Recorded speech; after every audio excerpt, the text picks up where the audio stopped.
아침에 눈을 떴는데 딱히 갈 곳이 떠오르지 않을 때가 있습니다.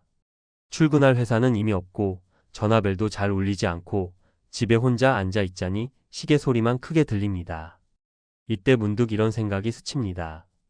오늘 하루 나는 어디에 있어야 하지? 이 질문이 무서운 이유는 돈 때문이 아니라 존재감 때문입니다. 은퇴하고 나서 가장 먼저 무너지는 건 통장이 아니라 내가 머물 자리가 없다는 감각이라는 걸 많은 60대 분들이 뒤늦게 깨닫습니다.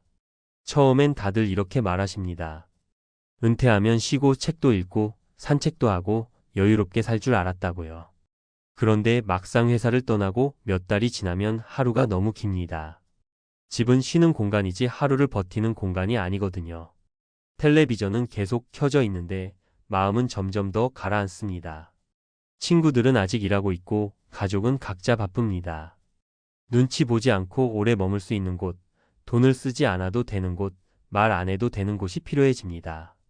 그때 많은 60대들이 자연스럽게 향하는 곳이 바로 국립중앙도서관입니다. 도서관에 가보면 비슷한 풍경이 반복됩니다. 오전 일찍 도착해서 신문을 펼치고 점심 무렵엔 도시락이나 근처 식당을 이용하고 오후엔 조용히 책을 읽거나 노트에 무언가를 적습니다. 누군가와 크게 대화하지 않아도 이상하지 않고 혼자 있어도 외롭지 않은 공간입니다. 이게 단순히 책 좋아하는 사람들의 이야기가 아니라는 게 중요합니다. 이곳에 모이는 분들 중 상당수는 평생 책과 거리가 멀었던 분들입니다. 그럼에도 불구하고 도서관을 찾는 이유는 분명합니다. 하루를 안전하게 보낼 수 있기 때문입니다. 한 분은 이런 이야기를 하셨습니다. 대기업에서 30년 넘게 일하고 은퇴하셨는데 처음 몇 달은 정말 좋았다고 합니다. 늦잠 자고 여행 다니고 하고 싶은 걸 다 했다고요. 그런데 6달쯤 지나니 갑자기 아무도 자신을 필요로 하지 않는 느낌이 들기 시작했습니다. 집에 있으면 괜히 아내 눈치가 보이고 밖에 나가면 돈이 듭니다. 갈 곳이 마땅치 않던 어느 날 우연히 국립중앙도서관에 들어갔다고 합니다. 그날 하루가 너무 빨리 갔다고 하시더군요. 아무것도 하지 않았는데도 오늘을 잘 살았다는 느낌이 들었다고요. 그 뒤로 거의 매일 도서관에 출근하듯 나가신다고 했습니다. 또 다른 사례도 있습니다. 자영업을 하다 은퇴하신 분인데 사람 만나는 걸 좋아하셨던 분입니다. 은퇴 후엔 오히려 그게 독이 됐다고 합니다. 만날 사람이 없으니까요. 카페에 가면 괜히 주변이 시끄럽고 오래 앉아 있자니 눈치가 보였습니다. 그러다 도서관에서 비슷한 또래 분들을 자주 마주치게 됐고 말은 거의 안 섞지만 얼굴이 익어가면서 묘한 안정감이 생겼다고 합니다. 이분은 도서관을 말 안 해도 되는 인간관계라고 표현하셨습니다. 이게 은퇴 후 인간관계의 핵심을 찌르는 말입니다. 꼭 친해질 필요도 없고 멀어질 걱정도 없는 관계. 은퇴 후엔 이런 관계가 생각보다 중요합니다. 세 번째 사례는 조금 다릅니다. 공무원으로 정년퇴직하신 분인데 은퇴 후 갑자기 건강이 나빠졌다고 합니다. 특별히 큰 병은 없었지만 무기력증과 불면이 심해졌습니다. 병원에서는 규칙적인 생활을 하라는 말만 반복했죠. 그분이 선택한 게 도서관이었습니다. 매일 같은 시간에 나가서 같은 자리에 앉고 같은 루트로 점심을 먹고 돌아오는 생활을 만들었습니다. 몇 달이 지나자 수면도 안정되고 우울감도 많이 줄었다고 합니다. 돈을 벌지는 않지만 나만의 일정이 생겼다는 게 큰 차이였습니다. 이런 사례들을 보면 공통점이 분명합니다. 은퇴 후 삶에서 가장 중요한 건 수입 이전의 리듬입니다. 많은 분들이 은퇴 준비를 이야기할 때 연금, 자산, 투자만 떠올립니다. 물론 중요합니다. 하지만 그게 전부는 아닙니다. 하루를 어떻게 시작하고 어디에 머물며 언제 집에 돌아올지에 대한 그림이 없으면 사람은 쉽게 무너집니다. 그래서 국립중앙도서관은 단순한 문화시설이 아니라 은퇴한 60대들에게는 일종의 안전지대가 됩니다. 공포는 여기서 시작됩니다. 만약 이런 공간조차 없다면 어떻게 될까요?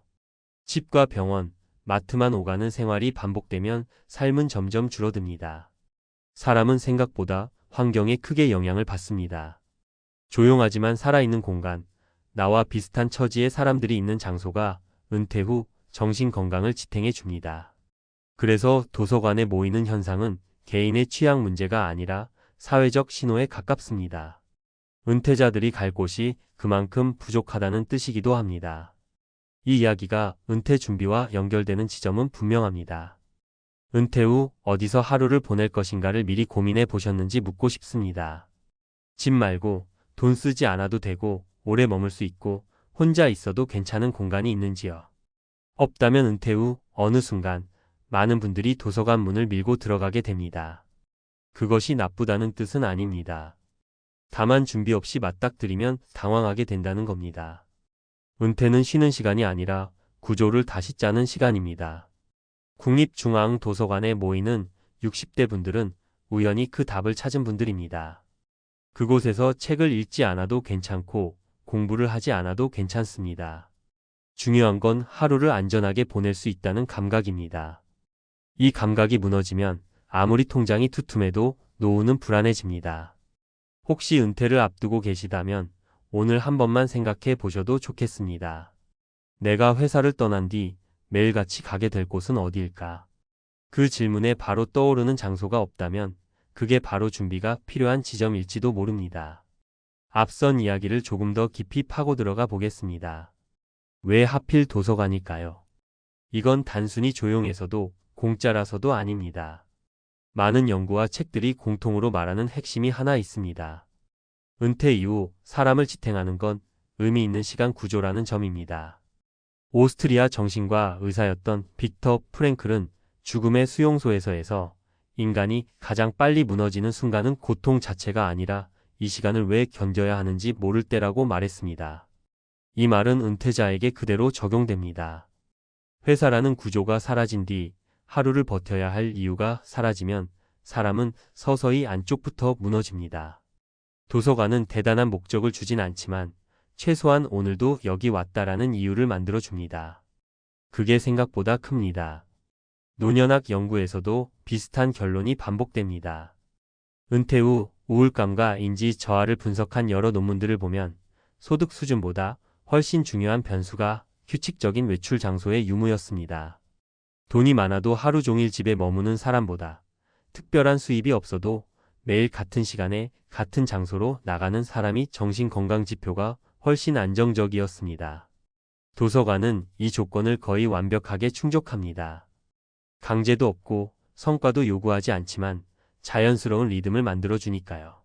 외과 의사이자 작가인 아툴 가완디도 어떻게 살 것인가에서 노년의 핵심 가치를 이렇게 정리합니다. 안전, 독립성, 그리고 의미. 흥미로운 건 이 세 가지가 반드시 돈으로만 해결되지 않는다는 점입니다. 누군가의 간섭 없이 혼자 결정할 수 있고 하루를 스스로 설계하고 있다는 감각만으로도 사람은 버텨낼 힘을 얻는다고 말합니다. 도서관에 앉아 책장을 넘기든 신문을 보든 그냥 시간을 보내든 그 선택권이 본인에게 있다는 사실 자체가 중요합니다. 또 하나 주목할 연구는 역할 상실에 관한 것입니다. 직장인은 은퇴와 동시에 사회적 역할을 잃습니다. 명함이 사라지고 전화가 줄어들고 더 이상 묻는 사람이 없어집니다. 이때 새로운 역할을 만들지 못하면 공허감이 빠르게 커집니다. 도서관에 다니는 60대 분들 중 상당수가 자신도 모르게 작은 역할을 만들어냅니다. 늘 같은 자리에 앉는 사람, 매일 신문을 정리하는 사람, 조용히 공부하는 사람. 아무도 시키지 않았지만 스스로를 그 공간의 일부로 인식하기 시작합니다. 이 미세한 소속감이 노후, 삶의 균형을 잡아줍니다. 책 노년의 발견을 보면 은퇴 이후 행복도를 가르는 가장 큰 차이는 무언가를 배우고 있다고 느끼는가였습니다. 실제 학습이 아니어도 괜찮습니다. 새로운 정보를 접하고 세상과 끈이 이어져 있다는 느낌만 있어도 뇌의 활동성과 정서 안정이 크게 달라진다고 합니다. 도서관은 이 조건을 가장 부담 없이 충족하는 장소입니다. 학원처럼 성과를 요구하지 않고 모임처럼 관계를 강요하지도 않습니다. 그래서 이 현상을 단순히 노인들이 갈 데가 없어서라고만 보면 놓치는 게 많습니다. 사실은 은퇴 이후 삶의 본질적인 공백을 개인들이 각자 방식으로 메우고 있는 장면에 가깝습니다. 문제는 이걸 준비 없이 맞이할 때입니다. 은퇴 전에는 시간 구조가 외부에서 주어지지만 은퇴 후에는 스스로 만들어야 합니다. 이 전환을 연습하지 않으면 어느 날 갑자기 도서관이 유일한 피난처가 되어 버릴 수도 있습니다. 결국 질문은 이겁니다. 은퇴 후 나는 어떤 공간에서, 어떤 리듬으로, 누구의 눈치도 보지 않고 하루를 보낼 수 있을까? 도서관이 그 답일 수도 있고 아닐 수도 있습니다. 중요한 건 그 공간을 은퇴 전에 한 번이라도 그려봤느냐입니다. 논문과 책들이 반복해서 말하는 것도 바로 이것입니다. 노후를 지탱하는 건 거창한 계획이 아니라 매일 반복 가능한 아주 작은 구조라는 사실을요. 평생 한 번도 돈 때문에 밤잠을 설친 적 없던 사람이었거든요. 공기업에서 정년까지 버텼고 월급은 크지 않아도 끊기지 않았고 연금도 나온다고 믿었습니다. 그래서 은퇴가 무섭지 않았습니다. 오히려 주변에서 걱정할 때 속으로는 이런 생각을 했다고 하더군요. 나는 괜찮아. 준비 다 해놨잖아. 그런데 은퇴 후 딱 3년 그 괜찮다는 믿음이 산산조각 났습니다. 안정적일 줄 알았던 투자 하나 때문에요. 은퇴를 앞두고 그는 늘 같은 말을 들었습니다. 공기업 출신이면 연금도 있고 퇴직금도 있고 무엇보다 금융 감각이 남들보다 낫지 않겠냐는 말이었죠. 실제로 그는 평생 재테크를 공격적으로 한 사람도 아니었습니다. 예금, 적금, 채권, 그리고 약간의 펀드. 큰 욕심 없이 잃지 않는 투자를 기준으로 살아왔습니다. 그래서 은퇴 후에도 방향은 같았습니다. 위험한 건 싫고 조금 덜 벌어도 안정적인 걸 원했습니다. 문제는 그 안정적이라는 말이 얼마나 위험한 착각인지 그때는 몰랐다는 겁니다. 은퇴 직후 그는 통장에 적지 않은 돈을 쥐고 있었습니다. 퇴직금에 그동안 모아둔 자산까지 합치니 숫자만 보면 든든했습니다. 생활비도 연금으로 어느 정도 해결되니 이 돈은 굴리기만 하면 된다고 생각했죠. 은행 창구에서, 지인 모임에서, 유튜브에서 계속 같은 이야기가 들렸습니다. 요즘 같은 시대의 예금은 바보짓이다. 이 정도 상품은 사실상 안전자산이다. 결국 그는 비교적 유명한 투자 상품에 은퇴 자금의 상당 부분을 넣었습니다. 설명을 들을 때는 리스크가 거의 없다고 했고 원금 손실 가능성은 아주 낮다고 했습니다. 공기업에서 수십 년 일한 사람에게 그 설명은 충분히 그럴듯했습니다. 처음 1년은 아무 문제가 없었습니다. 약속된 수익이 들어왔고 그는 스스로를 칭찬했습니다. 역시 너무 겁만 먹고 살 필요는 없었다고, 은퇴 후에도 돈이 돈을 벌어다 주는 구조를 만들었다고 말이죠. 그런데 그 다음 해부터 상황이 달라졌습니다. 수익 지급이 늦어지더니 어느 날은 아예 연락이 되지 않았습니다. 그때부터 불안이 시작됐습니다. 그래도 마음 한켠에는 이런 생각이 있었죠. 설마 망하겠어. 이렇게 큰 상품인데. 결과는 냉혹했습니다. 투자 구조의 문제, 시장 상황, 운영 리스크가 한꺼번에 터지면서 원금은 순식간에 증발했습니다. 일부만 잃은 게 아니었습니다. 노후를 떠받치던 핵심 자금이 사라졌습니다. 그제야 그는 깨달았습니다. 은퇴 후 투자 실패는 단순한 손실이 아니라 삶의 기반이 무너지는 일이라는 걸요. 이런 이야기가 남의 일처럼 들리실 수도 있습니다. 그런데 비슷한 사례는 생각보다 훨씬 많습니다. 한 사례를 더 말씀드리면 50대 후반에 은퇴한 한 제조업 회사 출신 가장은 월 수익이 꾸준히 나온다는 말만 믿고 상가 투자에 뛰어들었습니다. 분양 당시엔 임차인이 이미 정해져 있고 공실 걱정 없다는 설명을 들었습니다. 하지만 은퇴 후 몇 년 지나지 않아 주변 상권이 급격히 죽었고 임차인은 나갔습니다. 대출 이자는 매달 나가는데 월세는 끊겼고 결국 그 상가는 애물단지가 됐습니다. 팔려고 해도 사겠다는 사람이 없었습니다. 은퇴 후 안정적인 현금 흐름을 만들려다 오히려 매달 적자가 나는 구조에 갇힌 겁니다. 또 다른 사례는 교직에서 물러난 60대 초반 부부 이야기입니다. 두 사람 모두 평생 성실하게 일했고 은퇴 후에는 조금 더 여유 있게 살자는 마음으로 해외 투자형 상품에 가입했습니다. 설명은 늘 같았습니다. 장기적으로 보면 안전하고 글로벌 자산에 분산돼 있어 리스크가 적다는 말이었죠. 하지만 환율, 수수료, 구조를 제대로 이해하지 못한 상태에서 시작한 투자는 시간이 갈수록 손실만 키웠습니다. 결국 부부는 생활비를 줄이기 위해 집을 줄이고 병원비가 부담돼 치료를 미루는 상황까지 갔습니다. 이 사람들의 공통점이 있습니다. 욕심이 과하지 않았다는 점입니다. 한탕을 노린 것도 아니고 남들보다 더 벌고 싶었던 것도 아닙니다. 다만 은퇴 후 삶을 지키기 위해 괜찮아 보이는 선택을 했을 뿐입니다. 그런데 은퇴 후에는 그 괜찮아 보이는 선택 하나가 치명적인 결과로 이어질 수 있습니다. 왜 이런 일이 반복될까요? 은퇴 전과 은퇴 후의 가장 큰 차이는 회복력입니다. 현직에 있을 때 투자해서 손실이 나면 다시 벌 수 있습니다. 월급이 들어오고 시간이 있습니다. 하지만 은퇴 후에는 다릅니다. 잃은 돈을 다시 채울 시간이 없고 위험을 감당할 체력도 심리적 여유도 줄어듭니다. 그래서 은퇴 자금은 수익률보다 지속성이 훨씬 중요합니다. 그런데 우리는 여전히 현직 시절의 기준으로 은퇴 후 투자를 판단합니다. 공기업 출신이든 교사든 회사원이든 은퇴 후 삶에서 직함은 아무 의미가 없습니다. 통장에 들어오는 현금 흐름과 지출을 감당할 수 있는 구조, 그리고 무엇보다 이 돈을 잃어도 삶이 무너지지 않는가를 먼저 따져봐야 합니다. 안정적이라는 말, 전문가가 추천했다는 말, 남들도 다 한다는 말은 은퇴 후에는 아무런 보장이 되지 않습니다. 그 전직 공기업 출신은 지금 이렇게 말합니다. 돈을 잃은 것도 아프지만 더 아픈 건 내가 너무 쉽게 믿었다는 사실이에요.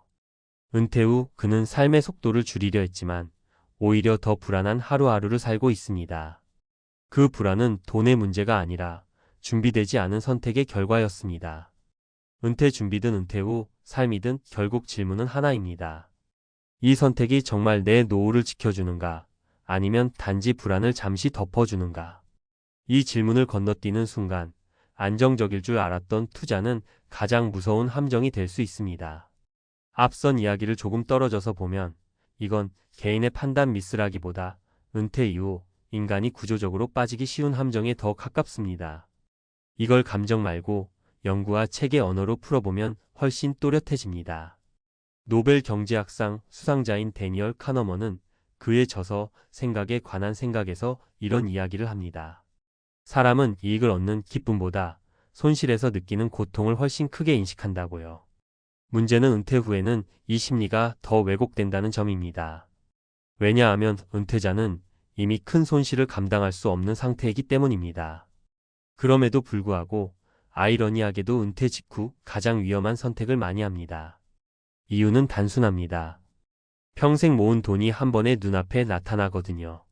통장 숫자가 커질수록 사람은 스스로를 과대평가합니다. 이 정도면 안전하게 굴릴 수 있겠지라는 착각이 시작됩니다. 은퇴자금 투자 실패 사례를 연구한 미국 CFP 보드와 MIT 공동 연구를 보면 은퇴 직후 35년 사이에 자산의 구조를 크게 바꾼 사람들 중 상당수가 이후 삶의 만족도가 급격히 떨어졌다고 합니다.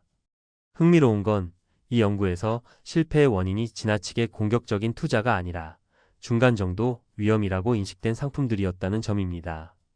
고위험 투자는 애초에 경계하지만 안정적이면서 수익도 괜찮다는 상품에는 방어막이 무너집니다. 앞서 나온 공기업 출신 사례가 딱 여기에 해당합니다. 은퇴 후 자산 운용을 다룬 대표적인 책 How Much Can I Spend in Retirement? 에서 재무학자 웨이드 파우는 아주 단순하지만 무서운 말을 합니다. 은퇴 후 투자에서 가장 큰 리스크는 시장이 아니라 순서다. 이게 무슨 말이냐면 은퇴 초기에 손실이 발생하면 그 이후 시장이 회복돼도 은퇴자의 자산은 회복되지 않는 경우가 많다는 겁니다. 학계에서는 이걸 수익률 순서 리스크라고 부르는데 현직 시절에는 거의 체감하지 못하다가 은퇴 후에 치명적으로 작용합니다. 앞선 사례들처럼 은퇴 초반에 잘못된 투자를 하면 그 손실은 단순한 숫자가 아니라 남은 인생 전체의 생활 수준을 깎아먹습니다. 또 하나 주목할 연구가 있습니다. 하버드 고령연구소의 장기 추적 연구에 따르면 은퇴 후 경제적 불안을 겪는 사람들의 공통점은 자산 규모보다 현금 흐름의 예측 가능성이 낮다는 점이었습니다. 즉, 얼마를 가지고 있느냐보다 다음 달에도 이 돈이 들어올까를 확신하지 못하는 상태가 사람을 무너뜨립니다. 그래서 은퇴자에게 안정적 투자란 높은 수익률이 아니라 변수가 적은 구조여야 합니다. 그런데 현실에서는 이 두 개가 자주 뒤바뀝니다. 여기서 중요한 질문이 하나 나옵니다. 왜 그렇게 많은 은퇴자들이 전문가의 말, 금융기관의 설명, 유명 상품의 이름을 그대로 믿을까요?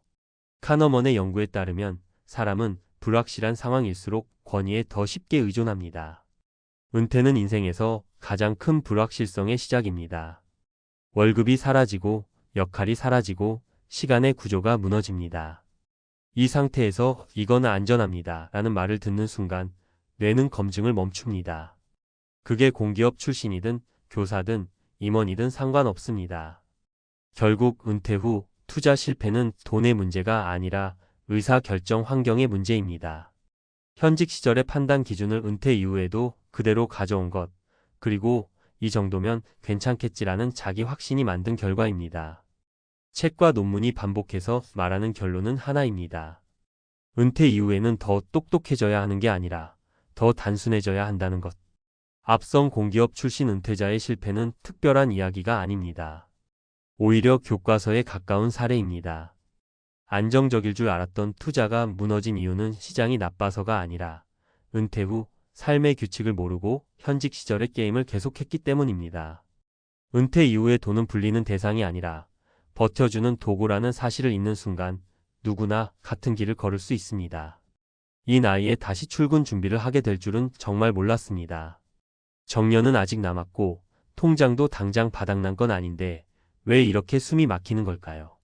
월급은 반토막이 났고 퇴직은 생각보다 훨씬 빨랐고 앞으로 몇 년을 어떻게 버텨야 할지 아무도 답을 안 해줍니다. 이게 요즘 50대들이 가장 많이 하는 걱정입니다. 은퇴는 아직 먼 이야기라고 생각했는데 현실은 이미 시작돼 버렸습니다. 솔직히 말씀드리면요.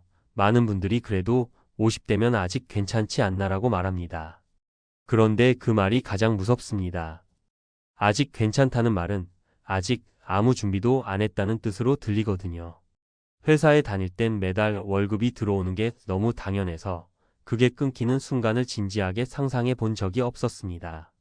정년까지는 그냥 쭉 갈 줄 알았고 퇴직금이랑 연금으로 어떻게든 되겠지 싶었습니다.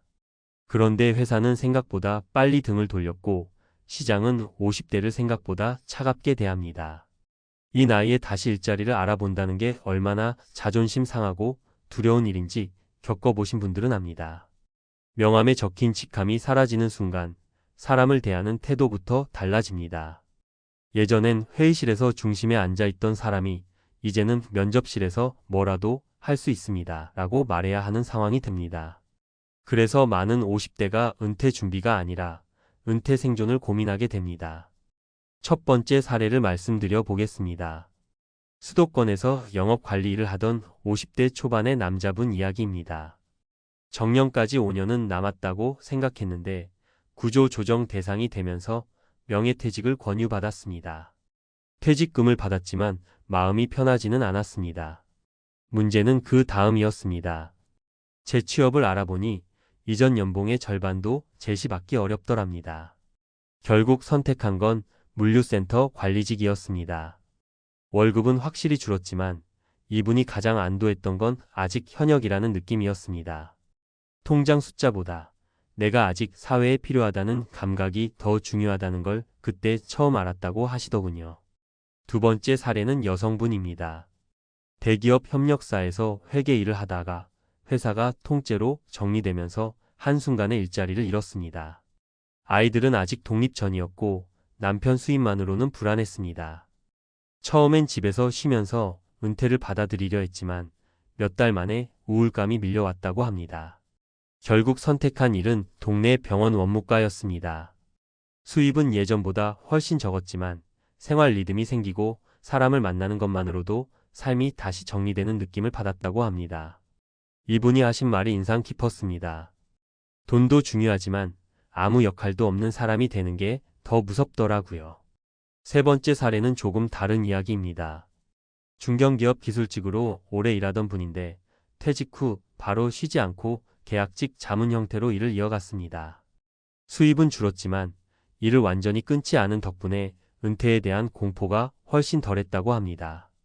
이분은 은퇴를 한 번에 끊어내는 게 아니라 속도를 줄이듯 넘어가야 한다고 말씀하시더군요. 갑자기 멈추면 몸도 마음도 같이 무너진다는 겁니다. 이 사례들의 공통점이 있습니다. 다들 원래 계획했던 은퇴 시점보다 훨씬 빨리 현실과 마주했다는 점입니다. 그리고 중요한 건 다시 일을 시작한 이유가 단순히 돈 때문만은 아니었다는 겁니다. 물론 수입은 중요합니다. 하지만 그보다 더 큰 건 불안입니다.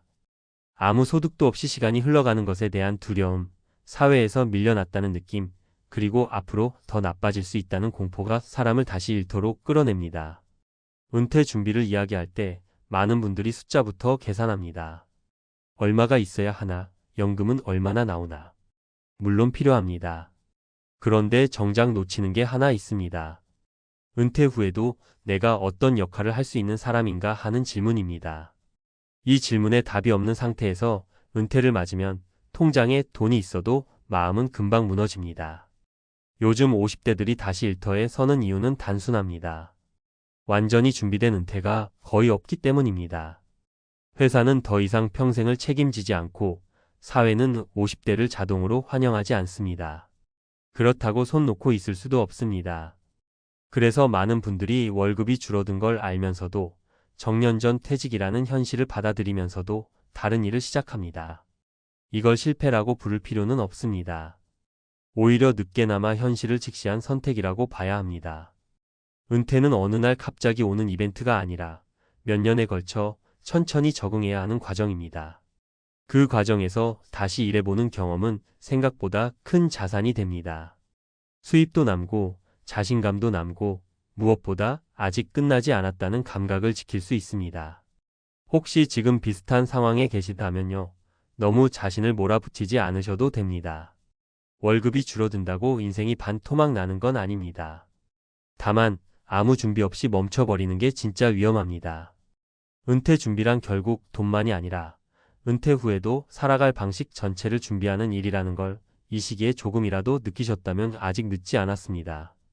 정년까지 갈 줄 알았는데 아니었던 인생, 많은 50대가 이미 그 길 위에 있습니다. 중요한 건 그 다음 한 걸음을 어떻게 내딛느냐입니다. 멈출지 속도를 줄일지 아니면 다른 길로 갈지. 그 선택을 지금부터라도 차분히 준비하셔야 합니다. 그게 진짜 은퇴 준비의 시작이니까요. 여기서 한 가지 더 짚고 가고 싶습니다. 왜 유독 50대에 이 공포가 몰려오느냐는 겁니다. 이건 개인이 유난히 불안해서가 아니라 구조적인 문제에 가깝습니다. 실제로 경제학과 노년학 연구를 보면 50대 초중반은 소득과 심리 안정이 동시에 꺾이기 시작하는 구간으로 설명됩니다. 일은 줄어드는데 책임은 가장 많을 때입니다. 부모 부양, 자녀 독립, 내 집 유지비, 건강 비용까지 한꺼번에 몰려옵니다. 이 시기에 퇴직이 앞당겨지면 충격은 배로 커질 수밖에 없습니다. 미국의 경제학자 로버트 머튼이 강조한 개념 중에 소득의 연속성이라는 말이 있습니다. 은퇴를 한 번에 끊어내는 사람일수록 삶의 만족도가 급격히 떨어지고 단계적으로 소득과 역할을 줄여나간 사람일수록 은퇴 적응이 훨씬 안정적이라는 겁니다. 이건 단순한 이론이 아니라 실제 은퇴자 수천 명을 추적한 연구에서 반복해서 확인된 결과입니다. 다시 말해 월급이 줄어들더라도 완전히 끊기지 않는 상태를 유지하는 게 심리적으로 훨씬 안전하다는 뜻입니다. 비슷한 이야기를 다이비드 지로에서도 합니다. 이 책에서 인상 깊은 대목이 하나 있습니다. 돈은 모으는 것보다 어떻게 쓰고 언제 멈출지를 설계하지 않으면 오히려 삶의 질을 갉아먹는다는 내용입니다. 많은 사람들이 은퇴 후에도 불안한 이유는 돈이 없어서가 아니라 돈을 어떤 흐름으로 가져갈지 그림이 없기 때문이라고 말합니다. 그래서 50대에 다시 일을 시작하는 사람들은 본능적으로 그 공백을 메우려는 겁니다. 통장 잔고보다 내일도 반복되는 하루가 있다는 사실이 사람을 버티게 합니다. 국내 연구에서도 비슷한 결과가 나옵니다. 한국보건사회연구원의 고령화 관련 논문들을 보면 은퇴 후 소득이 완전히 단절된 집단보다 소액이라도 지속적인 근로소득이나 사회적 역할이 있는 집단이 우울감, 무기력, 건강 악화 비율이 훨씬 낮게 나타납니다. 여기서 중요한 포인트는 금액이 아닙니다. 절반 월급이어도 심지어 그보다 적어도 상관없습니다. 나는 여전히 움직이고 있다는 감각이 핵심입니다. 이걸 다르게 말하면 은퇴 준비의 실패는 돈의 부족이 아니라 전환 설계의 부재라고 볼 수 있습니다. 우리는 정년이라는 숫자만 준비하지 그 이후의 속도 조절은 거의 배우지 않았습니다. 회사에서 갑자기 끊기듯 나오는 구조는 인간의 생애 리듬과 전혀 맞지 않습니다. 그래서 많은 50대가 은퇴를 맞이하자마자 불안, 분노, 자존감 붕괴를 동시에 겪습니다. 이건 개인의 약함이 아니라 시스템의 문제에 가깝습니다. 그래서 저는 50대에 다시 일터에 서는 선택을 실패라고 부르지 않습니다. 오히려 가장 현실적인 적응 전략이라고 봅니다. 완전 은퇴와 완전 현역 사이에는 수많은 중간 단계가 있습니다. 계약직, 파트타임, 자문, 소규모 자영업, 지역 기반 일자리 같은 것들입니다. 이 단계들을 거치지 않고 바로 멈춰버리면 돈보다 먼저 무너지는 게 마음입니다. 책 더 사이칼러지 오브 리타이어먼트에서도 같은 결론을 내립니다. 은퇴 후 가장 큰 리스크는 재정이 아니라 정체성 상실이라고 말합니다. 내가 누구인지 설명할 말이 사라질 때 사람은 생각보다 빨리 무너진다는 겁니다. 그래서 은퇴 후에도 스스로를 설명할 수 있는 한 줄의 역할이 필요합니다. 나는 아직 일한다. 나는 여기에 쓰임이 있다. 이 문장이 유지되는 한 삶은 쉽게 무너지지 않습니다. 결국 월급이 반토막 나도 퇴직이 예상보다 빨라도 다시 일터에 선 50대들은 본능적으로 이 사실을 알고 있었던 겁니다. 돈을 벌기 위해서라기보다 무너지지 않기 위해서입니다. 은퇴 준비란 통장에 숫자를 쌓는 일이기도 하지만 그 숫자가 줄어들어도 나를 지탱할 구조를 만드는 일입니다. 이걸 이해하는 순간 다시 일하는 선택은 패배가 아니라 생존 전략으로 보이기 시작합니다. 지금 이 글을 읽고 계신 분도 아마 비슷한 고민을 하고 계실 겁니다. 정년은 아직인데 마음은 이미 불안해졌다면 그건 이상한 신호가 아닙니다. 오히려 지금이 전환을 설계해야 할 시점이라는 신호일 수 있습니다. 은퇴는 멈춤이 아니라 속도를 바꾸는 일이라는 걸요. 이 관점 하나만 바뀌어도 50대 이후의 삶은 훨씬 덜 무서워질 수 있습니다. 아침에 눈을 떴는데요. 아직 쉰 지는 한참 됐고 통장은 줄어들 줄 알았는데 오히려 숫자가 그대로이거나 조금씩 늘어 있습니다. 이 장면이 남 얘기처럼 들리시면 솔직히 그게 정상입니다. 왜냐하면 대부분은 이렇게 생각하시거든요. 30에 은퇴하면 40에 불안해지고 50에 무너진다. 아무리 FIR이니 조기 은퇴니 해도 결국 다시 일하게 될 거다. 그런데요. 실제로는 30에 은퇴하고 20해가 지나도 여전히 돈 걱정 없이 사는 사람들이 분명히 있습니다. 문제는 이 사람들이 특별히 운이 좋았거나 비트코인 대박을 맞았거나 부모님이 건물주였기 때문이 아니라는 겁니다. 오히려 이걸 모르면 은퇴 준비를 아무리 해도 중간에 무너질 확률이 훨씬 높아집니다. 은퇴를 앞두신 분들이나 이미 은퇴하신 분들 대부분이 가장 무서워하는 순간이 언제인지 아십니까? 통장 잔고가 줄어드는 걸 처음 체감하는 날입니다. 회사 다닐 때는 월급이 들어오니까 지출이 있어도 불안하지 않습니다. 그런데 은퇴하고 나서 처음으로 이번 달은 마이너스네라는 생각이 들면 그때부터 머릿속이 온통 돈 생각으로 가득 차기 시작합니다. 오늘 커피 한 잔이 아깝고 여행 계획이 부담스럽고 심지어 쉬고 있는 자신이 죄인처럼 느껴집니다. 그래서 많은 분들이 은퇴 후 몇 년 지나지 않아 다시 일을 찾습니다. 돈 때문이 아니라 불안 때문에요. 그런데 30에 은퇴해서 이 공포를 겪지 않고 20년을 버틴 사람들은 출발점부터 다릅니다. 이 사람들은 은퇴를 돈을 얼마나 모았느냐로 정의하지 않았습니다. 대신 내가 통제할 수 없는 지출이 얼마나 되느냐를 먼저 계산했습니다. 다시 말해 수익률이 아니라 생활 구조를 먼저 만들었습니다. 첫 번째 사례를 하나 말씀드리겠습니다. 이 사람은 IT 회사에서 일하다 30에 은퇴했습니다. 연봉이 엄청났던 것도 아닙니다. 대신 20 후반부터 집을 소유하지 않기로 결정했습니다. 집을 자산이 아니라 고정비 폭탄으로 봤거든요. 임대료가 낮은 지역으로 옮겼고 자동차도 소유하지 않았습니다. 대신 평생 고정비가 얼마나 드는지 계산했고 그 금액의 2배가 나오는 포트폴리오를 만든 뒤 회사를 나왔습니다. 중요한 건 이 사람이 투자 천재가 아니라는 점입니다. 수익률은 시장 평균보다 조금 낮았습니다. 대신 지출 변동성이 거의 없었습니다. 경기 침체가 와도 금리가 올라가도 이 사람의 생활은 거의 흔들리지 않았습니다. 은퇴 10년 차에 시장이 크게 흔들렸을 때 주변에서는 다시 일자리를 찾느라 난리였지만 이 사람은 생활비가 이미 통제되고 있었기 때문에 불안해질 이유가 없었습니다. 두 번째 사례는 조금 다릅니다. 이 사람은 30에 은퇴했지만 완전 무소득을 목표로 하지 않았습니다. 많은 분들이 FIRE를 오해하시는 지점이 여기입니다. 일을 완전히 안 하는 게 목표가 아닙니다. 이 사람은 은퇴 후에도 일주일에 이틀, 하루 서너 시간 정도만 일했습니다. 그것도 돈이 급해서가 아니라 자신의 기술을 완전히 놓지 않기 위해서였습니다.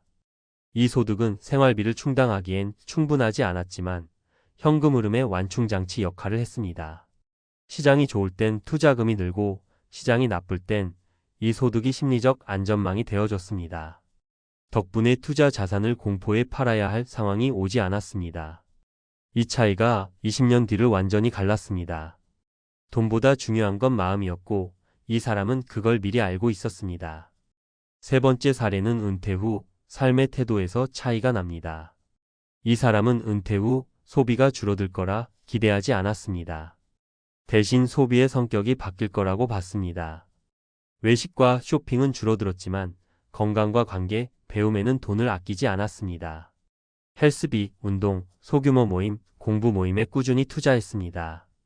결과적으로 의료비가 크게 줄었고 외로움에서 오는 충동 소비도 거의 없었습니다. 은퇴 후 많은 분들이 예상치 못한 지출로 무너집니다. 병원비, 우울감에서 오는 소비, 관계를 유지하려다 생기는 과도한 지출 때문입니다.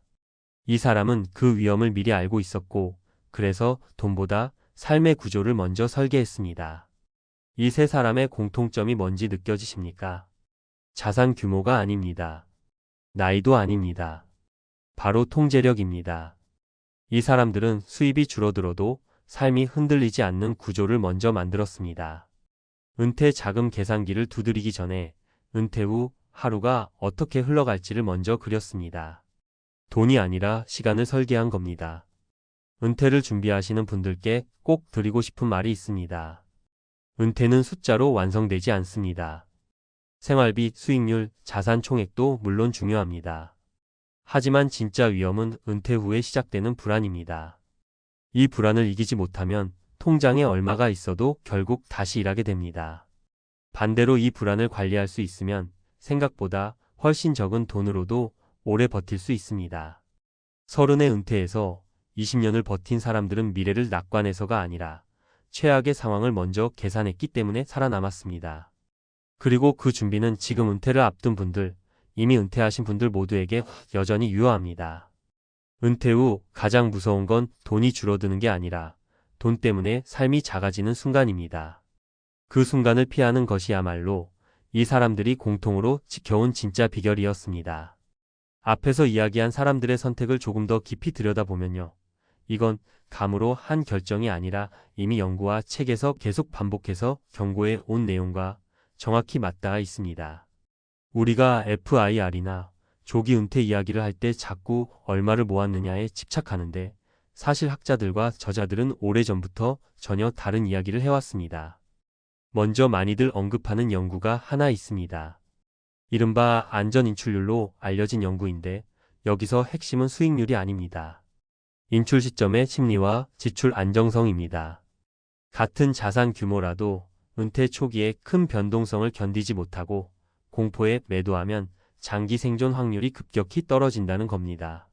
앞서 이야기한 두 번째 사례, 은퇴 후에도 소액 소득을 유지한 사람이 왜 20년을 버텼는지 이 연구를 보면 이해가 됩니다. 그 소득은 돈의 문제가 아니라 공포를 막아주는 장치였던 겁니다. 이 지점에서 꼭 같이 읽어볼 만한 책이 하나 있습니다. 더 사이칼러지 오브 머니입니다. 이 책에서 저자는 계속 이렇게 말합니다. 성공한 사람과 오래 살아남은 사람의 차이는 계산 능력이 아니라 감정 통제력이라고요. FIRE에 실패하는 사람들 상당수는 계산이 틀려서가 아니라 불안을 견디지 못해서 계획을 깨버립니다. 30에 은퇴해 20년을 버틴 사람들은 시장을 이겨서가 아니라 자기 마음을 먼저 이겼다는 점에서 이 책의 메시지와 정확히 겹칩니다. 또 하나 흥미로운 책이 있습니다. 다이비드 지로인데요. 이 책은 무작정 쓰라는 이야기가 아닙니다. 돈의 역할은 통장 숫자를 늘리는 게 아니라 삶의 경험을 안정적으로 지탱하는 데 있다는 겁니다. 앞서 세 번째 사례에서 소비의 방향을 바꾼 사람이 왜 의료비와 충동 소비에서 자유로워졌는지 이 책을 보면 이유가 보입니다. 이 사람은 돈을 지켜야 할 대상이 아니라 구조를 유지하는 도구로 썼던 겁니다. 논문 쪽에서도 비슷한 결론이 나옵니다. 은퇴 후 삶의 만족도를 추적한 연구들을 보면 자산 규모보다 훨씬 큰 영향을 미치는 요인이 따로 있습니다. 바로 일상의 예측 가능성과 사회적 연결입니다. 은퇴 후 지출이 갑자기 늘어나는 가장 큰 원인이 병이나 투자 실패가 아니라 고립감과 불안이라는 연구 결과도 많습니다. 그래서 앞선 사례들에서 공통적으로 보였던 게 뭔지 기억나시죠? 집, 차, 소비를 줄였지만 관계와 활동은 줄이지 않았다는 점입니다. 이건 절약이 아니라 전략입니다. 여기서 중요한 통찰 하나를 꼭 짚고 가야 합니다. FIRE를 유지한 사람들은 최적의 수익률을 찾지 않았습니다. 대신 최악의 상황에서도 무너지지 않는 상태를 만들었습니다. 이건 경제학적으로도 설명이 됩니다. 기대값이 조금 낮더라도 분산과 안정성이 높은 선택이 장기 생존 확률을 높인다는 건 이미 여러 연구에서 반복 확인된 사실입니다. 그래서 30에 은퇴해 20년을 버틴 사람들의 공통점은 결국 이 한 문장으로 정리됩니다. 돈을 얼마나 벌었느냐가 아니라 돈이 없어질 것 같은 순간을 어떻게 관리했느냐입니다. 이 사람들은 미래를 낙관하지 않았고 대신 불안을 구조로 눌러버렸습니다. 작은 소득, 낮은 고정비, 관계와 건강에 대한 지속적인 투자. 이 세 가지는 논문에서도, 책에서도, 그리고 실제 사례에서도 계속 같은 결론으로 이어집니다. 은퇴를 준비하시거나 이미 은퇴하신 분들께 이 이야기를 꼭 드리고 싶습니다. FIRE는 젊은 사람들만의 위험한 실험이 아닙니다. 다만 숫자로만 접근하면 실패 확률이 높아질 뿐입니다. 30에 은퇴한 사람들이 20년을 버틴 이유는 특별해서가 아니라 인간이 어디서 무너지는지를 너무 잘 알고 있었기 때문입니다. 그리고 그 통찰은 나이와 상관없이 지금 이 순간에도 충분히 적용할 수 있는 이야기입니다. 아침에 눈 뜨자마자 제일 먼저 하는 게 뭔지 아십니까? 뉴스도 아니고 문자도 아니고 요즘 은퇴 준비하시는 분들 대부분이 그렇듯이 주식 앱부터 켭니다. S&P 500 숫자 한번 보고 한숨부터 나옵니다. 이걸 지금 사? 너무 비싼 거 아니야? 이 생각이 머릿속에서 맴도는 순간 손은 이미 뒤로 빠져 있습니다. 그리고 그렇게 또 하루가 지나갑니다. 사실 이 순간이 제일 무섭습니다. 시장이 무서운 게 아니라 아무것도 안 하고 흘려보내는 시간이 더 무섭거든요. 은퇴를 앞두거나 이미 은퇴하신 분들 이야기 들어보면 다 비슷합니다. 젊을 땐 회사 월급이 있으니까 투자가 조금 틀어져도 버틸 수 있었습니다. 하지만 은퇴라는 단어가 눈앞에 오면 생각이 완전히 달라집니다. 이 돈이 앞으로 10년, 20년을 버텨야 할 마지막 자산처럼 느껴지기 시작하니까요. 그러다 보니 S&P 500 지수 숫자가 높아 보이는 순간 머릿속에서는 자동으로 경고등이 켜집니다. 여기서 떨어지면 어쩌지? 또 지금 들어갔다가 은퇴 자금 깎이면? 이 공포가 손을 묶어버립니다. 그런데 재미있는 건요. 그렇게 망설이던 분들 대부분이 똑같은 이유로 손을 뗐다는 겁니다. 지금은 너무 비싸다. 이 말입니다. 10년 전에도 그랬고 5년 전에도 그랬고 작년에도 똑같았습니다. 그때마다 다들 말했습니다. 조정 오면 들어가야지. 그런데 그 조정이 와도 또 못 들어갑니다. 떨어지면 더 무서워지거든요. 이게 은퇴를 앞둔 사람들에게 가장 흔한 심리입니다. 손실에 대한 공포가 수익에 대한 기대를 완전히 눌러버리는 상태죠. 첫 번째 사례를 하나 말씀드려 보겠습니다. 50대 중반에 퇴직을 앞둔 김 씨 이야기입니다. 퇴직금 일부를 ETF로 굴려서 은퇴 후 생활비 보탬을 하려고 마음먹었습니다. S&P 500 이야기는 여기저기서 들었습니다. 결국 이게 답이다라는 말도 많이 들었죠. 그런데 막상 계좌를 열고 가격을 보니 겁이 났습니다. 이미 너무 오른 거 아니냐는 생각이 계속 들었습니다. 결국 그는 현금으로 들고만 있었습니다. 그러다 몇 년이 흘렀고 은퇴 후 생활비는 예상보다 빨리 줄어들기 시작했습니다. 뒤늦게 다시 S&P 500을 봤을 때 그는 이렇게 말하더군요. 그때가 제일 싸 보였어요.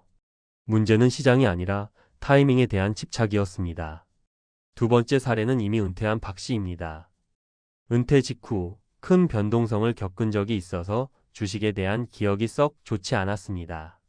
그래서 S&P 500이 고점 같아 보일 때마다 난 이미 은퇴했으니까 안전이 최고야 라고 스스로를 설득했습니다. 은행 예금으로만 자산을 굴렸죠. 처음엔 마음이 편했습니다. 하지만 몇 년 지나고 나니 물가가 무섭게 오르더군요. 생활비는 그대로인데 체감되는 부담은 점점 커졌습니다. 그제야 그는 깨달았습니다. 손실을 피한 게 아니라 조용히 가난해지고 있었구나. S&P 500을 안 산 대가가 눈에 보이지 않게 다가온 겁니다.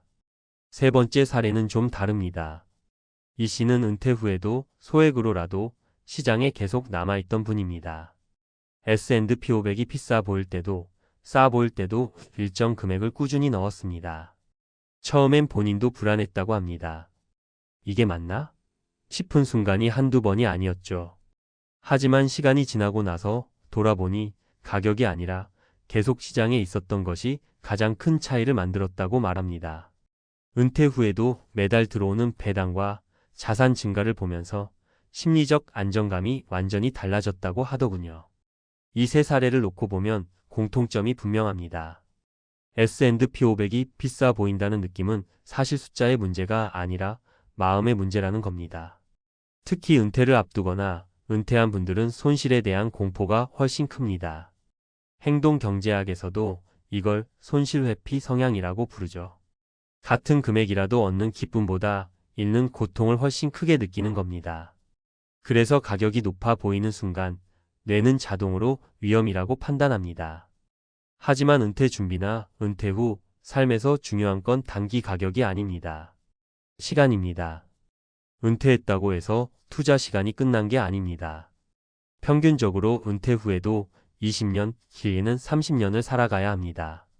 그 긴 시간 동안 자산이 물가를 이기지 못하면 생활은 점점 팍팍해질 수밖에 없습니다. S&P 500이 비싸 보이는 이유는 우리가 지금 이 순간만 보고 있기 때문입니다. 10년, 20년 단위로 보면 이야기가 완전히 달라집니다. 많은 분들이 은퇴 후에는 공격적인 투자는 안 된다고 말합니다. 맞는 말입니다. 하지만 공격적인 투자를 안 한다는 게 시장에서 완전히 손을 떼는 걸 의미하지는 않습니다. S&P 500을 전 재산처럼 몰빵하라는 이야기가 아닙니다. 다만 일정 비율이라도 성장 자산을 유지하지 않으면 은퇴 후 삶은 생각보다 빠르게 위축될 수 있습니다. 실제로 은퇴 후 가장 후회하는 선택 중 하나가 너무 안전하게만 갔다는 이야기입니다. 가격이 무서워서 손을 뗀다는 말 정말 많이 들었습니다. 그런데 솔직히 말씀드리면요. 가격이 무서운 게 아니라 불확실한 미래가 무서운 겁니다. 이 돈으로 끝까지 버틸 수 있을까라는 불안이 S&P 500 숫자에 투영되는 거죠. 그래서 숫자를 탓하게 됩니다. 하지만 숫자는 늘 변합니다. 변하지 않는 건 우리의 시간과 생활비입니다. 은퇴 준비나 은퇴 후 삶에서 투자는 용기의 문제가 아니라 구조의 문제입니다. 한 번에 들어가느냐 마느냐가 아니라 어떻게 나눠서 얼마나 오래 가져갈 것인가의 문제입니다. S&P 500이 비싸 보일수록 한 번에 다 들어가려는 생각을 내려놓는 게 오히려 답일 수 있습니다. 조금씩 꾸준히 시장 안에 머무르는 선택 말입니다. 지금도 S&P 500 가격 보고 손 떼고 계신 분들 많으실 겁니다. 그 마음 충분히 이해합니다. 저라도 은퇴 앞두고 똑같이 고민했을 겁니다. 다만 한 가지는 꼭 말씀드리고 싶습니다. 가격 때문에 아무것도 하지 않는 선택도 분명한 선택이라는 겁니다. 그리고 그 선택의 결과는 몇 년 뒤 아주 조용히 나타납니다. 통장이 갑자기 무너지는 게 아니라 서서히 숨이 막히듯 다가옵니다. 은퇴는 끝이 아니라 긴 생활의 시작입니다. 그 긴 시간 동안 내 편이 되어줄 자산이 무엇인지 지금 다시 한번 차분히 생각해 보셔야 할 때입니다. S&P 500이 비싸 보이는 오늘이 나중에 돌아보면 가장 덜 무서운 날이었을지도 모릅니다. 이 말이 괜히 나오는 게 아닙니다. 지금 망설이는 분들 대부분이 몇 년 뒤 똑같은 말을 하거든요. 그때가 제일 나았네요. 앞에서 이야기한 망설임, 이게 단순히 성격 문제나 개인 판단 미스가 아니라는 점을 조금 더 깊이 보셔야 합니다. 이건 이미 수십 년 전부터 연구로 반복 확인된 인간의 본능에 가깝습니다. 행동 경제학의 고전으로 불리는 생각에 관한 생각에서도 같은 이야기를 합니다. 사람은 이익보다 손실에 훨씬 민감하게 반응하도록 설계돼 있다는 겁니다. 숫자로 보면 대략 손실의 고통이 이익의 기쁨보다 2배 이상 크게 느껴진다고 하죠. 은퇴를 앞둔 분들에겐 이 성향이 훨씬 더 강하게 작동합니다. 더 이상 만회할 시간이 없다고 느끼니까요. 그래서 S&P 500이 비싸 보일 때 생기는 감정은 합리적 판단이 아니라 뇌가 보내는 생존 신호에 가깝습니다. 여기서 다치면 끝이다라는 경고음이 울리는 거죠. 문제는 이 경고음이 장기 투자에서는 거의 항상 과잉 반응이라는 데 있습니다. 실제로 금융학 연구들을 보면 개인 투자자의 장기 수익률을 깎아먹는 가장 큰 원인은 잘못된 종목 선택이 아니라 시장 진입과 이탈 타이밍입니다. 비싸 보일 때 나가고 떨어질 때도 못 들어오는 행동 패턴 말입니다. 은퇴 자금과 관련해서 가장 많이 인용되는 연구 중 하나가 흔히 말하는 트리니티 스터디입니다. 이 연구가 우리에게 주는 핵심 메시지는 단순합니다. 은퇴 후에도 자산이 일정 비율로 성장하지 않으면 인출 구조 자체가 무너진다는 겁니다. 다시 말해, 너무 안전한 자산만 들고 있으면 실패 확률이 오히려 높아진다는 이야기입니다. 많은 분들이 이 부분에서 오해를 하십니다. 난 은퇴했으니까 이제 지켜야지라고 생각하지만 연구 결과는 오히려 그래서 일부는 반드시 성장해야 한다고 말합니다. 여기서 중요한 건 S&P 500이라는 이름이 아닙니다. 미국이냐 한국이냐 ETF냐 펀드냐의 문제가 아닙니다.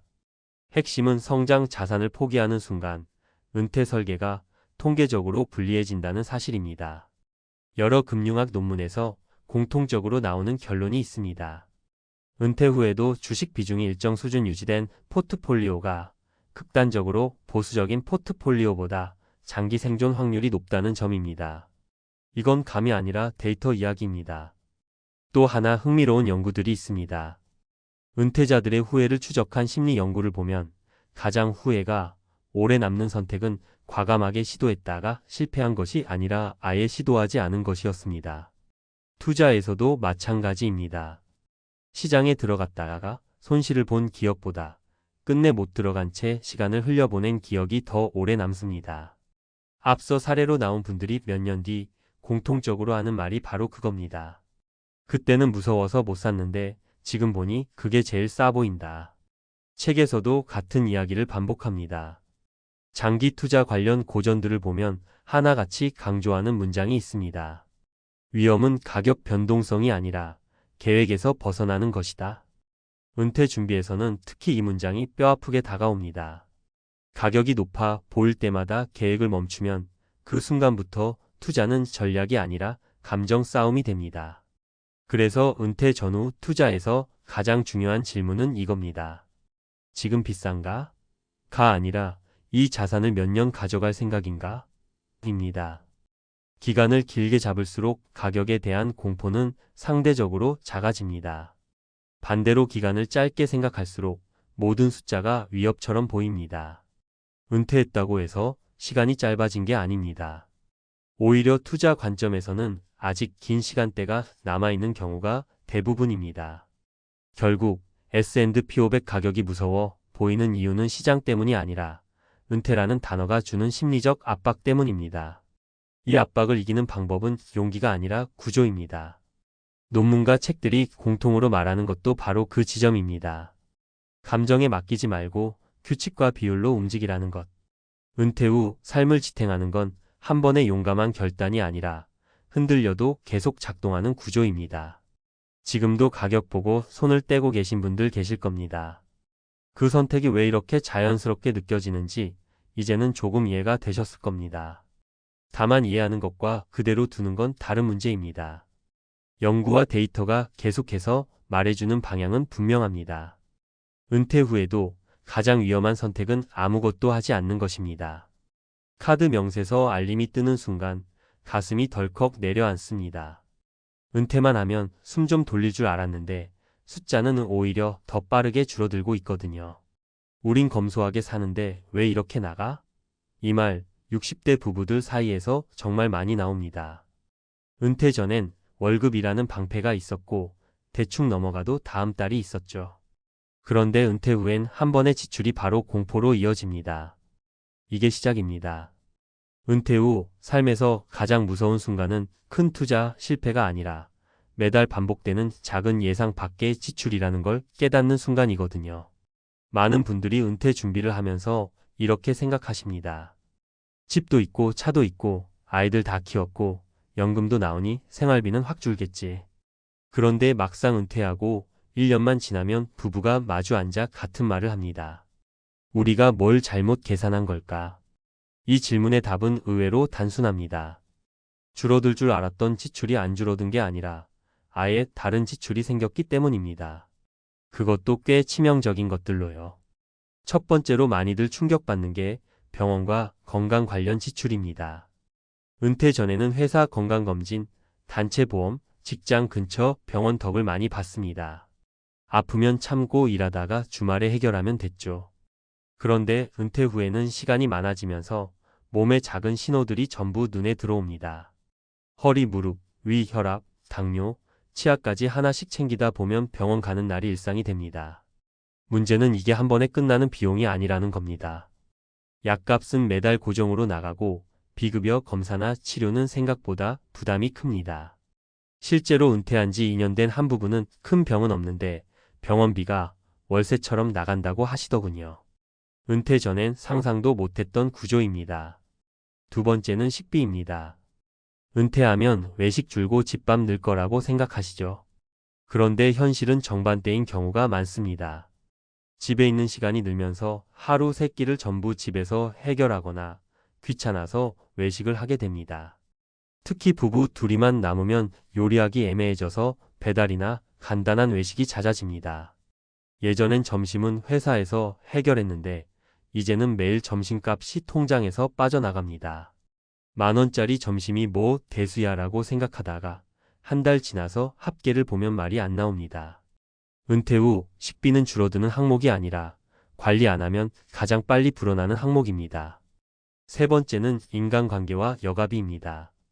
은퇴하면 사람 만날 일이 줄어들 거라 생각하지만 초반엔 오히려 반대입니다.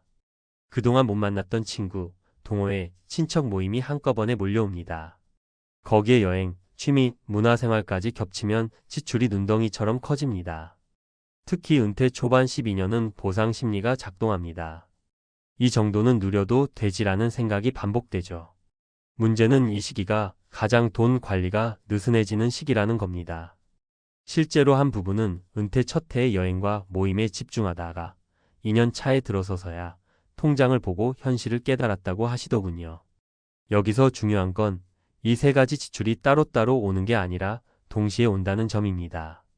병원비는 고정비처럼 깔리고 식비는 매달 조금씩 새고 인간관계 비용은 한 번에 크게 터집니다. 이 조합이 은퇴 부부의 생활비를 예상보다 훨씬 끌어올립니다. 그래서 우린 사치 안 해요 라고 말하는 분들도 통장 잔고는 빠르게 줄어드는 겁니다. 은퇴 준비에서 가장 흔한 착각은 평균 생활비만 계산한다는 겁니다. 그런데 은퇴 후 삶은 평균으로 흘러가지 않습니다. 어느 달은 병원비가 몰리고 어느 달은 경조사와 모임이 겹칩니다. 중요한 건 최악의 달을 버틸 수 있느냐입니다. 은퇴한 60대 부부의 생활비는 평상시보다 이런 변수 많은 달을 기준으로 다시 계산해야 합니다. 결국 은퇴 후 생활비의 핵심은 줄이는 게 아니라 구조를 이해하는 데 있습니다. 무조건 아끼는 게 아니라 어디서 새는지를 아는 것 말입니다. 병원비는 미리 대비하고 식비는 기준선을 정하고 인간관계와 여가는 스스로 선을 그어야 합니다. 이걸 안 하면 은퇴는 휴식이 아니라 매달 반복되는 불안이 됩니다. 많은 60대 부부들이 이렇게 말씀하십니다. 은퇴하고 나서야 진짜 돈 공부를 시작했다고요. 사실 이 말 안에 모든 답이 들어 있습니다. 은퇴 후 삶은 돈이 없어 망가지는 게 아니라 예상과 다른 지출을 받아들이지 못해서 흔들립니다. 지금 은퇴를 준비하고 계시다면 혹은 막 은퇴하셨다면 한 번만이라도 이렇게 물어보셔야 합니다. 우리가 생각한 생활비, 정말 이 세 가지까지 포함한 금액이 맞는지요? 이 질문을 피하면 은퇴 후 가장 먼저 무너지는 건 통장이 아니라 마음일 수 있습니다. 앞 이야기에서 생활비가 왜 이렇게 다르게 느껴지는지 감으로는 이해가 되셨을 겁니다. 그런데 이게 단순히 요즘 물가가 올라서 그래요 수준의 문제가 아니라는 점이 중요합니다. 이건 이미 연구랑 책에서 반복해서 확인된 은퇴 이후 인간의 행동 변화 문제에 가깝습니다. 먼저 경제학자들이 공통으로 말하는 게 하나 있습니다. 사람은 은퇴와 동시에 소비가 줄어들 것 같지만 실제로는 소비의 형태만 바뀐다는 겁니다. 미국의 은퇴 연구를 보면 은퇴 직후 몇 년 동안 지출이 오히려 늘어나는 구간이 반복해서 나타납니다. 소득은 줄었는데 지출은 유지되거나 늘어나는 가장 위험한 구간이죠. 이걸 학자들은 은퇴 전후의 생활 전환 비용이라고 설명합니다. 직장이라는 틀이 사라지면서 삶을 스스로 채워야 하는데 그 빈자리를 돈으로 메우는 경향이 나타난다는 겁니다. 이 부분에서 많이 인용되는 책이 바로 생각에 관한 생각입니다. 이 책에서 말하는 핵심 개념이 하나 있는데요. 인간은 자신의 미래를 항상 낙관적으로 과소비 방향으로 예측한다는 겁니다. 은퇴를 앞둔 시점에는 집에 있으면 돈 안 쓰겠지, 아프지 않으면 병원비도 없겠지라고 생각합니다. 하지만 막상 은퇴하고 나면 일상이 완전히 달라지고 그 달라진 일상에 맞춰 소비가 다시 설계됩니다. 문제는 이 재설계가 대부분 무의식적으로 이루어진다는 겁니다. 그래서 통장 잔고를 보기 전까지는 본인도 잘 모릅니다. 또 하나 중요한 연구는 노년기의 불안과 소비의 관계입니다. 심리학 쪽 연구들을 보면 사람은 불안할수록 작은 확실성을 사는 소비를 합니다. 건강검진, 좋은 음식, 편한 외식, 짧은 여행 같은 것들이 대표적입니다. 이건 사치라기보다 심리적 안전장치에 가깝습니다. 실제로 노년학 연구로 유명한 행복의 조건에서도 비슷한 이야기가 나옵니다. 나이가 들수록 사람은 미래의 부보다 지금의 안정감을 더 중요하게 여긴다는 거죠. 그래서 은퇴한 60대 부부의 생활비는 계산표대로 움직이지 않습니다. 마음이 먼저 움직이고 돈은 그 뒤를 따라갑니다. 여기서 많은 분들이 착각하시는 게 있습니다. 그럼 다들 그렇게 흔들리니 어쩔 수 없는 거 아니냐는 생각입니다. 그런데 연구를 조금 더 들여다보면 갈림길은 분명히 존재합니다. 은퇴 후에도 생활비가 안정적으로 유지되는 부부들의 공통점은 딱 하나입니다. 돈을 줄이려고 애쓰기 전에 지출의 의미를 먼저 재정의했다는 점입니다. 병원비는 비용이 아니라 보험, 식비는 낭비가 아니라 생활 리듬, 인간관계 비용은 의무가 아니라 선택으로 바꿔 생각합니다. 이 관점 전환이 왜 중요하냐면 그래야 통제가 가능해지기 때문입니다. 연구에서도 확인되듯이 인간은 의미 없는 절약은 오래 못합니다. 반면 의미가 명확한 기준은 쉽게 지킵니다. 예를 들어 병원비를 무작정 줄이려 하면 불안이 커져서 오히려 다른 소비가 늘어납니다. 하지만 이 정도까지는 건강을 위한 필수 비용이라고 선을 긋는 순간 그 안에서는 마음이 안정됩니다. 이건 심리학과 행동경제학에서 공통으로 강조하는 부분입니다. 결국 은퇴 후 생활비 문제는 숫자의 문제가 아니라 구조와 인식의 문제입니다. 젊을 때는 소득이 문제를 덮어줬지만 은퇴 후에는 생각의 틀이 그대로 드러납니다. 그래서 은퇴하고 나서 통장이 흔들리는 분들은 게으르거나 계산을 못해서가 아닙니다. 인간으로서 너무 자연스러운 반응을 겪고 있는 겁니다. 중요한 건 이걸 미리 알고 대비하느냐, 아니면 통장이 줄어든 뒤에야 깨닫느냐의 차이입니다. 책과 논문이 반복해서 말하는 결론은 하나입니다. 은퇴 후 안정적인 삶은 더 많은 돈에서 오는 게 아니라 예상 밖 지출을 이미 알고 있는 상태에서 시작된다는 겁니다. 이 차이를 이해하는 순간 은퇴는 공포가 아니라 관리 가능한 현실이 됩니다. 평생 남들보다 더 벌었고 더 모았고 적어도 상위 10%라는 말에는 들어간다는 자산을 쥐고 퇴직했는데요. 회사 명함을 내려놓은 그 다음 달 카드값과 보험료, 관리비가 한꺼번에 빠져나간 통장을 보면서 처음으로 이런 생각이 든다고 하십니다. 이 돈으로 끝까지 갈 수 있을까? 이상하게도 그 순간부터 잠이 잘 안 옵니다. 숫자는 그대로인데 마음은 갑자기 가난해진 느낌이 드는 거죠. 퇴직 전까지는 다들 비슷합니다. 월급이라는 안전벨트가 있으니까요. 통장에 얼마가 있든 매달 들어오는 돈이 있다는 사실 하나만으로도 사람은 과감해집니다. 여행도 가고 차도 바꾸고 아이들 지원도 해주고 경조사도 빠지지 않습니다. 그런데 퇴직과 동시에 그 안전벨트가 풀리는 순간 같은 자산이 완전히 다른 얼굴로 보이기 시작합니다. 모아둔 돈이 자산이 아니라 남은 시간 동안 써야 할 생명줄로 바뀌는 순간입니다. 상위 10%라고 해도 이 함정에서 자유로운 사람은 많지 않습니다. 이유는 단순합니다. 자산의 크기보다 구조가 더 중요하기 때문입니다. 겉으로 보기엔 수억, 많게는 10억 가까운 자산을 가지고 있어도 막상 현금으로 매달 들어오는 돈이 없으면 불안은 순식간에 커집니다.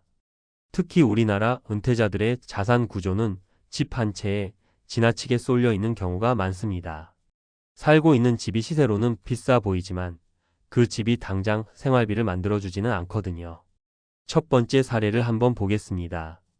50대 후반에 퇴직한 김모 씨 이야기입니다. 대기업에서 30년 넘게 근무했고 강남에 아파트 한 채, 현금성 자산도 어느 정도 갖추고 있었습니다. 주변에서는 다들 부럽다고 했습니다. 문제는 퇴직 후였습니다. 생활비는 예전 수준을 거의 유지했는데 월급이 끊기자 매달 통장에서 빠져나가는 돈이 눈에 들어오기 시작했습니다.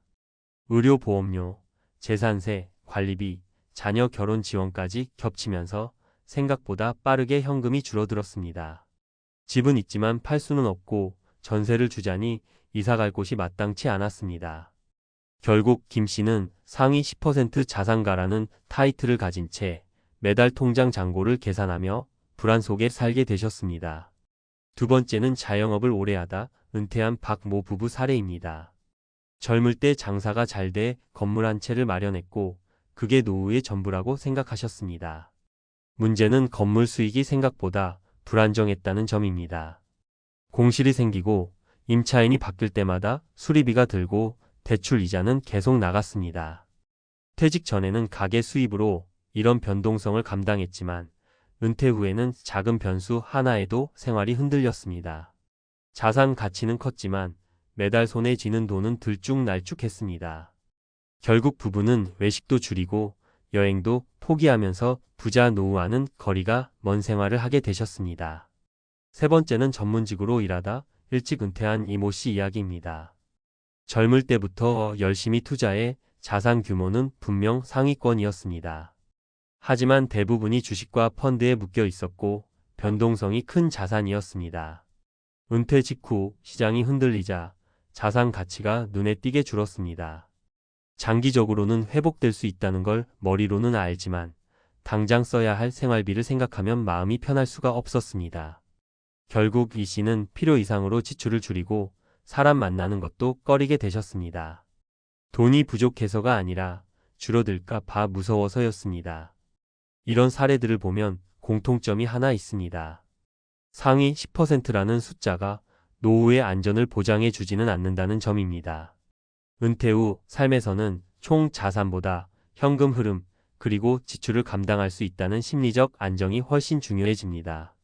퇴직 전에는 얼마나 모았느냐가 기준이었다면 퇴직 후에는 얼마나 오래 버틸 수 있느냐가 기준이 됩니다. 또 하나 간과하기 쉬운 부분이 있습니다. 은퇴 후에는 지출이 줄어들 거라고 막연히 생각하지만 실제로는 다른 종류의 지출이 늘어납니다. 병원비, 건강관리 비용, 자녀와 손주를 위한 지출, 그리고 예상치 못한 가족 행사들이 계속 생깁니다. 이 모든 게 한꺼번에 닥치면 아무리 상위 10% 자산이라도 마음이 흔들릴 수밖에 없습니다. 그래서 은퇴 준비에서 정말 중요한 건 숫자 하나에 안심하지 않는 태도입니다. 주변에서 누군가 상위 10%라고 말해주면 그 말에 위로받기보다는 한 번 더 점검해 보셔야 합니다. 지금 가진 자산이 매달 나를 먹여 살려줄 수 있는 구조인지 아니면 언젠가는 깎아 먹어야 하는 덩어리인지 말입니다. 은퇴 후 삶은 돈의 크기보다 돈과 함께 살아가는 방식에서 갈립니다. 많이 모은 분들일수록 오히려 불안해하시는 이유가 여기 있습니다. 잃을 게 많기 때문입니다. 그래서 진짜 노후 준비는 상위 몇 퍼센트에 들어가는 게 아니라 퇴직 후에도 통장을 덜 들여다보게 만드는 구조를 만드는 데 있습니다. 그걸 준비하지 않으면 상위 10% 통장을 들고도 흔들리는 순간은 누구에게나 찾아옵니다. 앞에서 이야기한 불안은 기분 문제나 성격 문제가 아닙니다. 이건 꽤 오래전부터 연구로 반복해서 확인된 현상입니다. 많은 분들이 내가 괜히 겁을 먹는 건가 하고 자신을 탓하시는데요. 논문을 조금만 들여다보면 오히려 그 불안이 너무 정상적이라는 걸 알게 됩니다. 미국과 유럽에서 은퇴자를 대상으로 한 여러 연구를 보면 은퇴 직후 가장 크게 증가하는 감정이 재정 불안입니다. 소득이 끊기는 순간 자산이 아무리 많아도 뇌는 이걸 위험 신호로 받아들인다는 거죠. 행동경제학에서는 이를 소득 중단 충격이라고 부릅니다. 월급이라는 자동 수입이 사라지면 인간은 자산의 절대 크기보다 감소 속도에 더 민감해진다는 겁니다. 쉽게 말해 1,000만 원이 늘어나는 기쁨보다 1,000만 원이 줄어드는 공포가 훨씬 크다는 거죠. 이와 관련해 은퇴 연구로 유명한 리타이어먼트 플래닝 가이드북에서는 아주 인상적인 표현이 나옵니다. 은퇴 전 자산은 성과의 기록이지만 은퇴 후 자산은 미래의 연료라는 겁니다.